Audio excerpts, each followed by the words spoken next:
Good evening প্রিয় ছাত্রছাত্রীরা, আবারও চলে এসেছি তোমাদের সামনে আগন্তুক ইউটিউব চ্যানেলটি নিয়ে। আজকের আলোচনা ধীবর বৃত্তান্ত নাট্যাংশের 5 নম্বরের একটি প্রশ্ন উত্তর।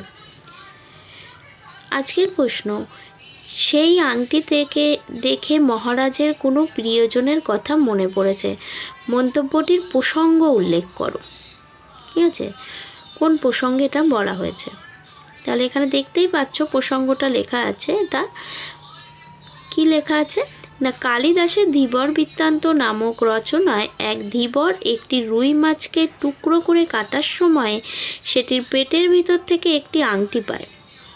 একজন সামান্য জেলের কাছে মণিখচিত এবং রাজার নাম খোদাই করা সেই আংটি দেখে নগর রক্ষায় নিযুক্ত রাজার শ্যালক এবং রক্ষীরা তাকে চোর সাব্যস্ত করে। ধীবরের ব্যাখ্যা তারা শুনতেই চান না। রাজার শ্যালক রাজাকে সমস্ত ঘটনা জানাতে রাজপ্রাসাদে যায়, কিন্তু ধীবরের সব কথাই সত্য প্রমাণিত হয়।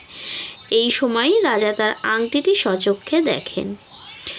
এই স্মৃতিচিহ্ন দেখেই রাজা দুষ্মন্ত শকুন্তলার কথা মনে পড়ে যায় এবং রাজপ্রাসাদ থেকে ফিরে রাজশ্যালক এই সব কথাই রক্ষীদের উদ্দেশ্যে বলেন।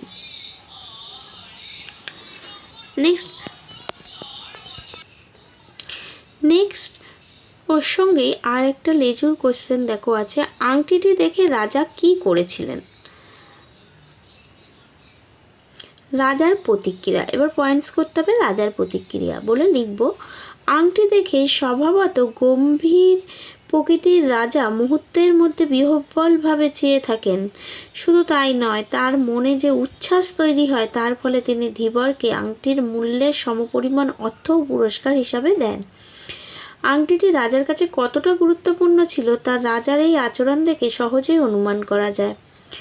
আংটির মূল্য নয়, তার সঙ্গে জড়িয়ে থাকা স্মৃতিই এক্ষেত্রে রাজাকে আবেগপ্রবণ করে তুলেছিল। এই উত্তরটাই লিখতে হবে। ঠিক আছে।